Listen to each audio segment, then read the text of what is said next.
Sign up to The Economist for in-depth curated expert analysis of world events and topics ranging from business and culture to science and technology. You'll get the weekly digital edition, online-only articles, curated newsletters on politics, the markets, science, culture and China, and full access to The Economist Podcast Plus. The Economist is independent journalism for independent thinking. Go to economist.com and get your first month free. Some viewers may find the following video disturbing. Viewer discretion is advised.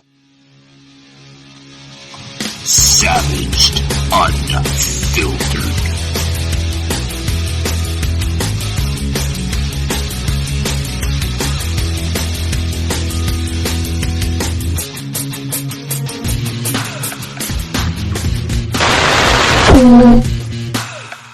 We're going to take a moment of silence because as of yesterday, one of the family members of Noah Chavez out of Indiana, Elwood, Indiana, the city of Elwood, he was ambushed by a 63-year-old male last night while responding to a domestic abuse call. Were called out. The guy called the police department, and they went out to the scene. He took about 3 steps before the guy opened fire on him, and apparently the guy came to a testimony stating that he just wanted to kill a police officer. So the Noah Chavez was brutally ambushed last night, and we're just going to take a moment of silence for his family as they reached out to my podcast for a prayer. So I feel like this is respectable that we give a moment of silence for him and the city police of Elwood. So we're going to give about 5 seconds of silence.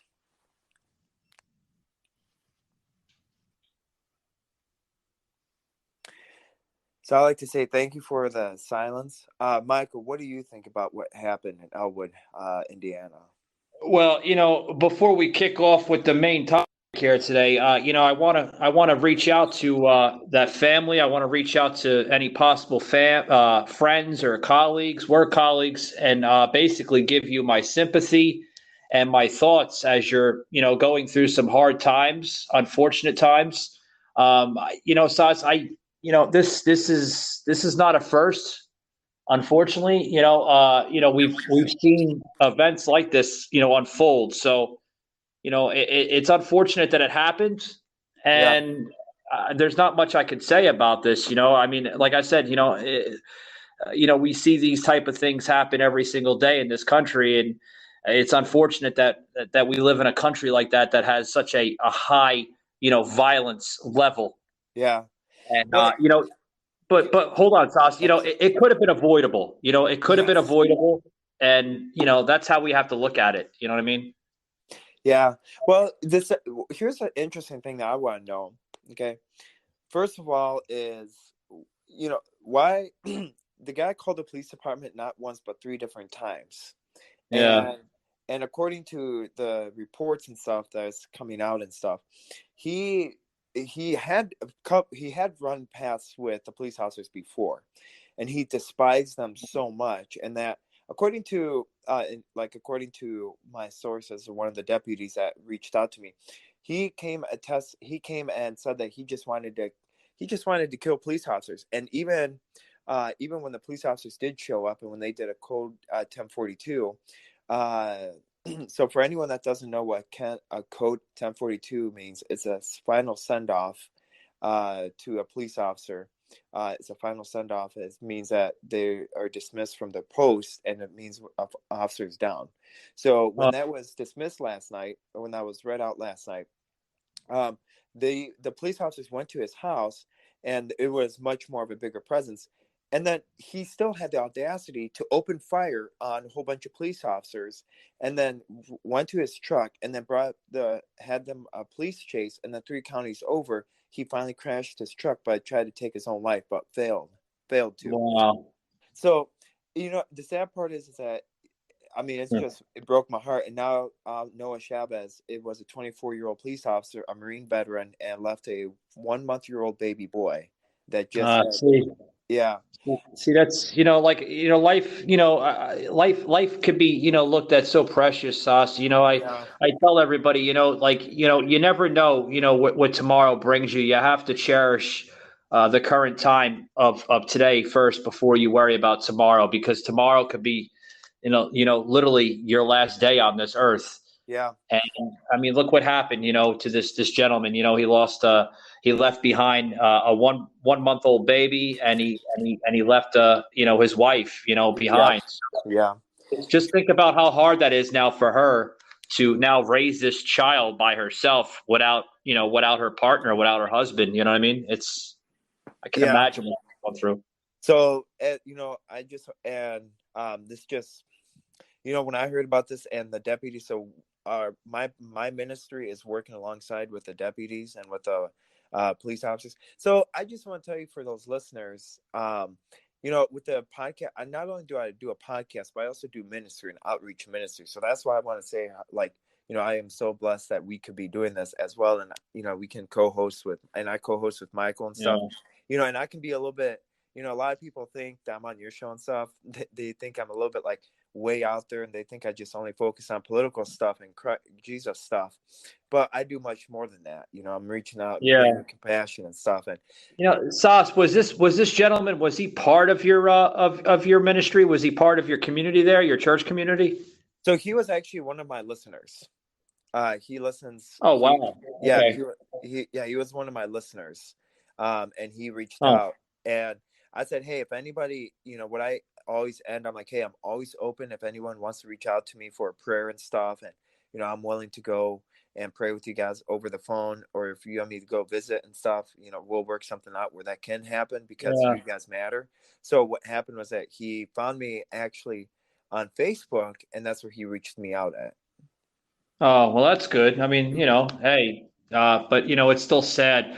Sauce, I hope you don't mind, but I gotta let's change the topic. So I gotta turn the topic here, because the main topic today we're going to be talking about is what is quiet quitters. I seen that come out just earlier today through Liz Wheeler. If anybody follows Liz Wheeler, if you don't know who Liz Wheeler is, she does a tremendous podcast, entitled the Liz Wheeler Show.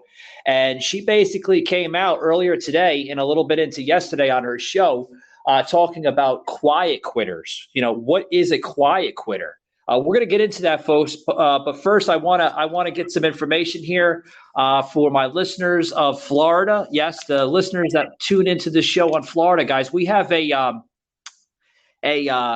2022 primary election coming up on Tuesday. That's right. Yeah. August 23rd is the one of the primaries here in the nearby counties of where I live. Just east of me, county of Brevard County, Florida. The Republican of Brevard is holding their primary election. That's right, guys. I'm going to read off some of the people that are running, and what they're running for in some of the seats. Now we have Wilton Simpson, that's basically running for the seat for the Commissioner of Agriculture. We also have Chase Tremont, that's also going for the state representative of District 30, as well as Christopher Hadaway, that's also going for the county commissioner for District 4. As well as David W. Armstrong, that will be running for the school board member in District 1, as well as Megan Wright, that's going to be going for the school board member in District 2, as well as our last two, which will be Jean Trent for the school board member in District 5, as well as Kate Campbell for that same district. So we have like a split there for that same district there of District 5. Got some great people running for the county that's just east of me in Brevard. That covers folks from basically Cape Canaveral, Florida, all the way down to South Brevard, which is basically Palm Bay, Florida. Tremendous area. A lot of people come to calling it over the years, the Space Coast of Florida, because there's a lot of history in Brevard. Sure, it holds the historic history from our NASA program from, the Apollo landings and, when the man first landed on the moon in the 60s. But this is a tremendous thing, Sas. What's your thoughts on this real quick before we go into the main topic for today? No, I think I'd like to see new candidates running. I am a huge advocate. Hey guys, if you're looking for a steak, I know it's hard to find steak, right? A lot of restaurants that just overcooked, undercooked, just not to your taste buds, right? You want that juicy steak. Look no further than Omaha Steak. I love them, guys. Love them. If I didn't love them, why wouldn't I be promoting them on the podcast today? Go over to Omaha Steaks, okay? They are phenomenal, guys. The juiciest steak you'll ever taste in your life, okay? A lot of people are like, well, how does it get delivered to your house, with gnats and bugs going to get into it? And no. It's not, you don't have to worry about all that. It is in a sealed, perishable bag delivered to your house. So you don't have to worry about the gnats and the bugs get into it. It's fresh from the time they ship it from their distribution center to the time it arrives at your house. The juiciest steak you'll ever have in your life, guys. Check them out today. Omaha Steaks. Love them. They're phenomenal. Unfiltered. And different perspective on the school board. And speaking of school board, have you considered running for the district that you live in for a school board? Would you ever consider it?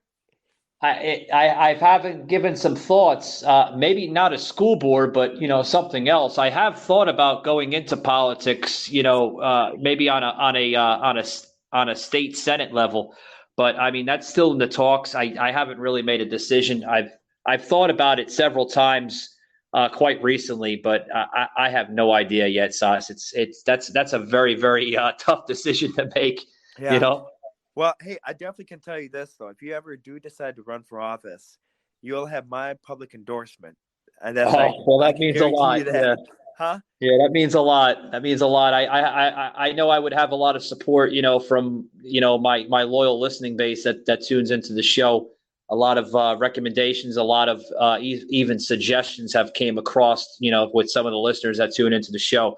But guys, I just wanted to get into some of the Republicans that are running for these seats here for the different districts. I know there's two of them that's catching eye. You have Megan Wright that I mentioned that's running for the school board in District 1. She's catching a lot of attention for District 1, as well as Chase Tremont that's running for county commissioner for District 2, as well as Wilton Simpson.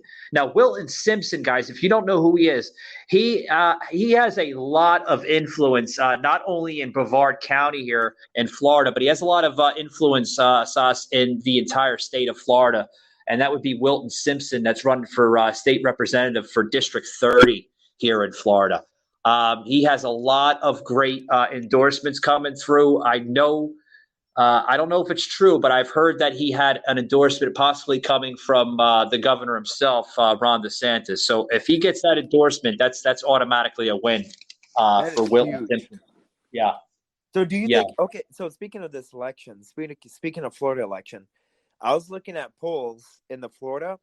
It looks like, from the point of it, it looks like Ron DeSantis is down in the polls. Mark Rubio is down by 10 points. What is your thoughts on the polls that are coming out stating that it's going to be a blue wave in Florida? A blue wave in Florida? Well, first, I don't know where you're getting that from, Sas. I'm not trying to say that in a mean way. Fox is turning liberal, and I hate to say, the only thing that's really saving Fox right now is their app based content coming off of Fox Nation.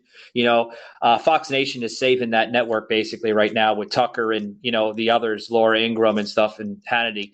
But, a blue wave in Florida, I don't think that's happening.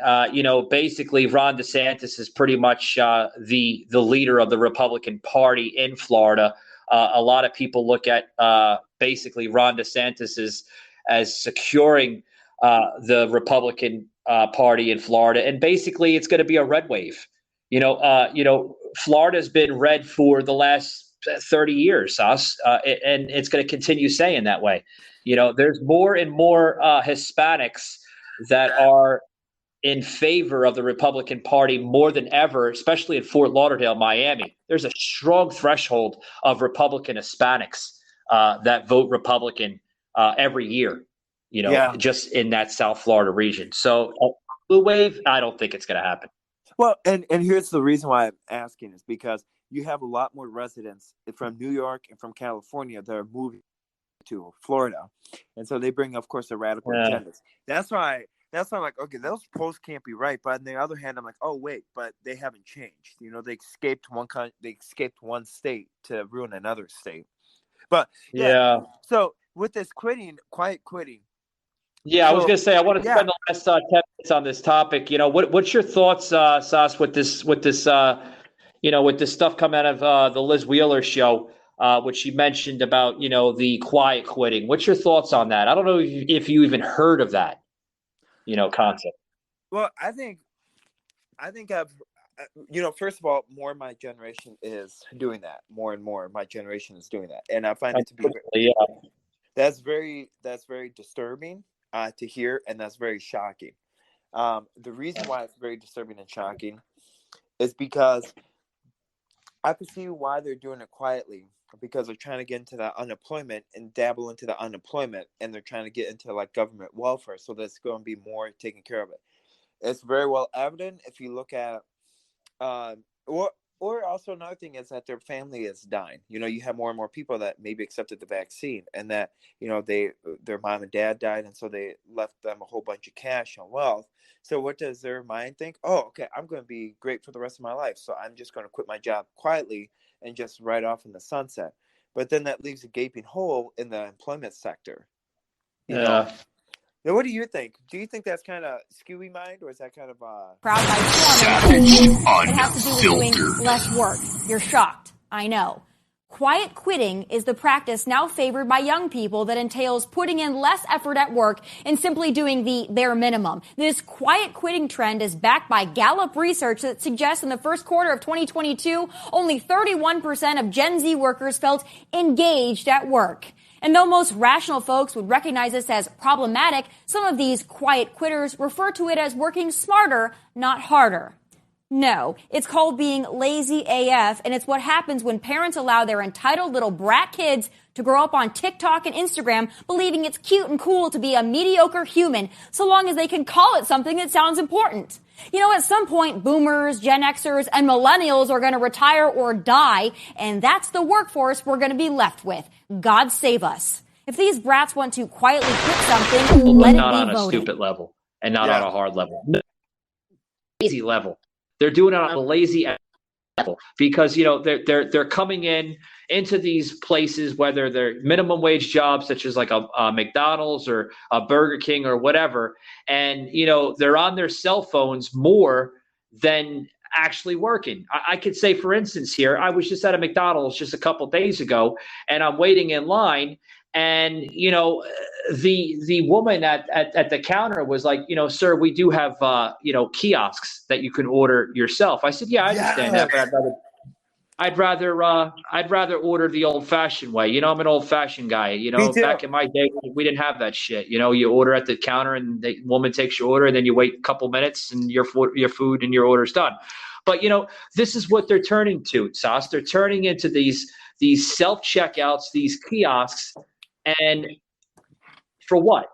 For people to come into work so they can play on their phones? Like, is that the generation we've become? You know what I mean? Yeah. And how about this? Better yet, how about this? Okay. They are willing to switch over to kiosks when, for instance, our McDonald's in Westfield and stuff, or McDonald's in the city I live in, they said no to a veteran because they said, well, we already got enough employment. But they're like, and also once they put the kiosks in, they let go half of the people. They let go 5 people. So at one kiosk, let's go 3 people. So how about that? So every time you see a kiosk, remember that kiosk just took 3 individuals' jobs away. And it's hindering the employment of people that actually need the jobs. I understand if you're like, for instance, as a veteran, I understand this, if a veteran has PTSD and if they have like some kind of a disability, that McDonald's might be the best job for them. Well, Sure. and if they just want to do customer service, that's fantastic. My family, or as a person in the military, I had to work with a veteran that was let go because of a kiosk and because of automated work and thing. You know, you want to talk about how devastated he was? He's like, well, that was my only source of income because, I didn't expect to be let go. And he came back from Iraq. And the sad part is that because his kiosk took his job, I call it the kiosk suicide. So the reason why I call it the kiosk suicide is because he pretty much lost his reason for going outside his house every day. So he ended up taking his life. That's the sad part of modern day kiosks and automated work things. It's really sad. Yeah, it's really sad. You look at kiosks, these self-checkouts. We can talk about the nation's largest private employer, Walmart. I was just at Walmart a couple days ago as well too, and they're putting more of these self-checkouts in Walmart. I looked at it and I'm like, there's only actually 3 regular old traditional checkouts in Walmart now. They want us to basically check out ourselves. Well, that's great and dandy, but you're gonna give me a paycheck for doing that? I mean,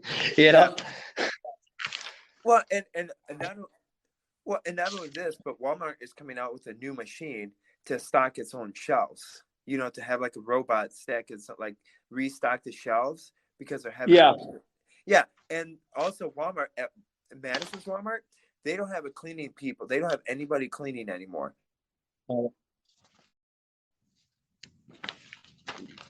How do you say that word? They have robots that clean the machines for you and stuff. Like they go inside the bathrooms and they do it. I mean, that's pretty sad when you think about it. That's like more jobs. But what happens if Walmart is purposely turning to automated services so that it really hinders our work environment, so people have to depend on the government? What do you think about that? That's why they're quitting so much. What does that say for our country? That's my thought on it. Where are we going to go? Exactly. Where are we going to go as a nation? Are we going to become more reliable on AI? Are we going to? Is that going to be our nation? Is that the fate of our nation? We're going to be more of an AI nation on artificial intelligence, like robots and stuff like that. I mean, that's my view on it. I hope not.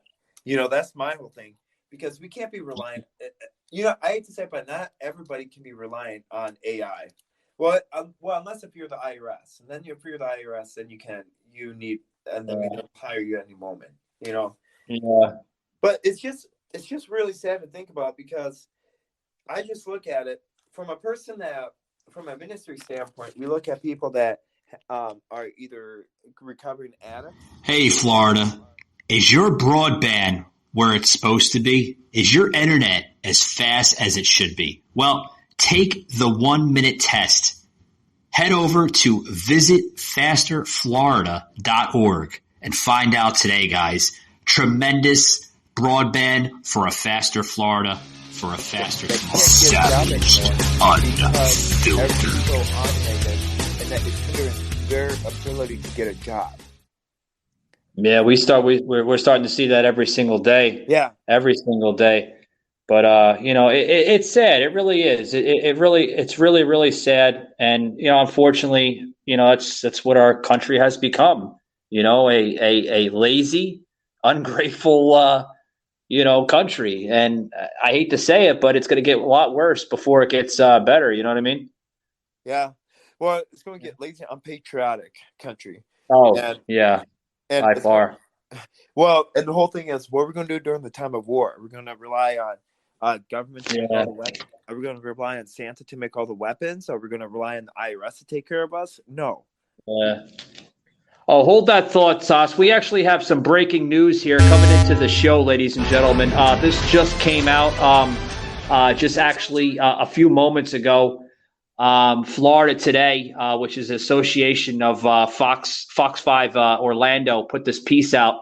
that now is saying that former vice president, folks, and I have to get this on the airwaves because there's a lot of people that are not familiar with this information. Like I said, guys, breaking news here, breaking news on the show. Former Vice President Mike Pence just said this just earlier today, that he did not take any classified information when he left office. Pence says he didn't take classified material that's linking towards the Mar-a-Lago story. Breaking news, guys. What's your thoughts on that, Sauce, as I'm reading this? I mean, it's literally coming out as we were talking about this topic with the quiet quitting. Do you think? I think he took some classified.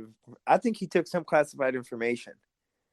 I think so. You think so? Oh, I think I 100% agree. And the only reason why he's saying that is so he has the back. Savaged, unfiltered. So of course they're going to say, "Hey, I didn't take any classified information." You deceive the public once again. I've been a number one scrutinizer of Mike Pence, and I don't believe a single thing that comes out of his mouth. Well, he's this. Fox 5 Orlando just put out a piece right now saying, I have my TV screen, guys, on mute as I'm literally trying to, read the captions here of what they're saying. But a piece coming out of Delmont, Iowa, the former Vice President Mike Pence saying that he didn't take the classified information when he left office. Now, this disclosure, guys, which would typically be unremarkable for a former vice president, is now notable given that the FBI agents seized classified and top information from his former bosses, obviously Florida State, just back on August 8th, earlier this month, while investigating the potential violations of, 3 different federal laws they're saying, what President Trump supposedly violated, which I think is all bullshit, if you ask me. Now, despite the inclusion of material marked as top secret, Mike Pence and his team is saying that if his team did take any classified information, it was done on an accidental purpose. How the hell is how can you do that on an accidental purpose? You can't do that on accident. Oh, whoops! I accidentally robbed the bank. I didn't know. Whoops. Right. Oh, whoops! I accidentally. What did I do? Oh yeah, whoops! I accidentally married my mom. I didn't mean to do that. Whoopsies. Well, this is coming from a reaction. Remember back in January 6th event, where Pence basically said that he was targeted at the Capitol that day by angry rioters, including some who chanted "Hang Mike Pence," which a lot of people are questioning that Trump had a lot of influence and involvement over that, which I think is BS, if you ask me. Yeah, you and I. Yep, I think it's a complete farce. But now, get this here. I want to close this out because this is breaking news, guys. I don't mean to get into this. I wanted to get into the quiet quitting, but I think we all know where that's leading to, a lazy, ungrateful generation of this generation of children today. But Pence also, Sauce, is now saying that Pence also called on Attorney General Merrick Garland to disclose more details on what led authorities to conduct the search. He wants to know why authorities led the search. Well, what's that saying about Pence? Maybe he dropped the intel on him. Maybe he snitched. You think he's the informant? I won't put a pass to it. You know how we came up with one of Ivanka's husband? I'm saying, what happens if it was Mike Pence after all? Oof. I don't know if the nation can take that. Boy, that's something. I'm going to leave your viewers to think about that. What happens? Yeah, we're going to close it off like that. Guys, for those who's just tuning in, probably wondering why we're closing it out roughly around like 30 minutes here into the show. Guys, these are bonus episodes titled Savage Brief. We try to get into the most trending topics, the latest breaking news coming into the headlines, and we try to deliver it as fast as possible. Joining us today is the co-host here sometimes of the show that comes in, Soslin Timison from his show. Remember, God Loves You and I'll Meet You at the Finish Line podcast, which you can follow him on all major platforms. Sas, we got about 40 seconds left here. You want to close this out with anything? Oh, absolutely. So if you guys are interested, we're gonna get some major development in the weeks to come. I'm going to come out with my website called Remember God Loves You, and I'll meet at the finish line with the help of my host, Michael Gardner. So he and I will be together, and I'm so excited, looking forward to. Yeah, looking forward to it too, guys. Before we close it out here, I want to remind the listeners here, Sauce here, if you don't mind. I'd like to get some information and announcements out here. We have some amazing guests coming up. We have joining us from Wales, United Kingdom. Tomorrow will be Amy Sinha. She is a digital voiceover artist. She has a lot of involvement with voiceovers in her country of United Kingdom. She'll be joining us from Wales via recording on this broadcast tomorrow. We're going to have part 2 with Noah Healy. Now, Noah Healy joined us earlier this week, guys, and we had part 1 with him. We had a discussion about a pending patent system that he's developing and still in early phases of that development, which basically had a lot of conversations with former President Trump on that. So we're going to have a conversation with part 2 with Noah on the idea and just what's behind this patent system, which has a lot of involvement with our economy, and it has could be the next fix to some of the issues we're facing in this country with the inflation. As well as an author and writer, Mr. David Edward, joining the show on Tuesday. And then we have a couple more guests joining us, which is in the pending stages. As soon as I get a confirmation from them, I will make an announcement. But, guys, we got some amazing guests joining us on the show. Some amazing, amazing guests. Sauce, I know you're going to be part of that panel on Wednesday with Noah. It's going to be a quite interesting conversation we have with Mr. Healy. Yes, it is. I'm excited. Yeah, he's an interesting guy, a rather interesting guy, very high intellect type of individual. So looking forward to having him. So, and then if you wouldn't mind, I also have some major guests coming up as well on my podcast this week. On Monday, tomorrow morning, we're having Adam Steen, who works with Mike Lindell in the the Moment of Truth campaign. And he ran for Wisconsin State Assembly in the 63rd against Robin Voss and lost by only 20 votes. And only 20, huh? Yeah, and they think that there was that election was stolen. And then on Tuesday, we're having a major guest on us, Jonathan Wickman, at 1 p.m. He is a multi-millionaire, a business entrepreneur. He will be also joining. He ran for lieutenant governor and for the state of Wisconsin, and he's a very well-known individual, not only across America, but across Wisconsin. Most of you guys know. So join us, and we have very major guests coming up as well this week. And also stay tuned for Friday or for Saturday afternoon, as we're going to do a combined combination of in-person interview or in-person host with Michael Gardner in Orlando, Florida. It'd be rather interesting where Sauce is basically taking his show to the Sunshine State, or also known as the Freedom State. So yes.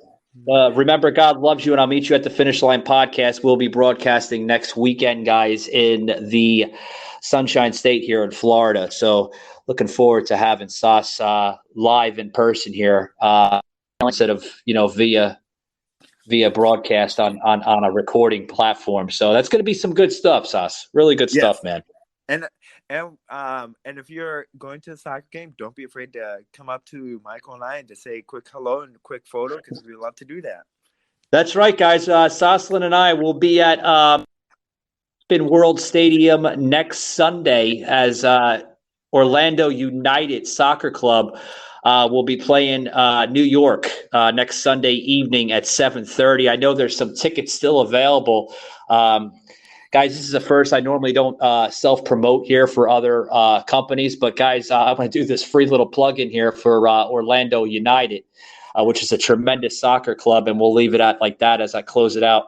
If you head over to Ticketmaster, guys, I know there's some tickets still available for that game next Sunday at 7:30, so you're going to want to tune into that. Like I said, they're playing New York. It's going to be a really, really good game. I'm a big Orlando United Soccer Club fan. And let me just say, guys, if you haven't been over to Camping World Stadium in downtown Orlando, get your ass over there because that stadium goes nuts. They put on like a tremendous presence there in Camping World Stadium. Really, really nice area too. So looking forward to possibly seeing some fans and some listeners if you're listening into the Orlando area. Yeah. So alrighty, well, remember, God loves you, and I'll meet you at the finish line. And have a blessed day. All right, buddy.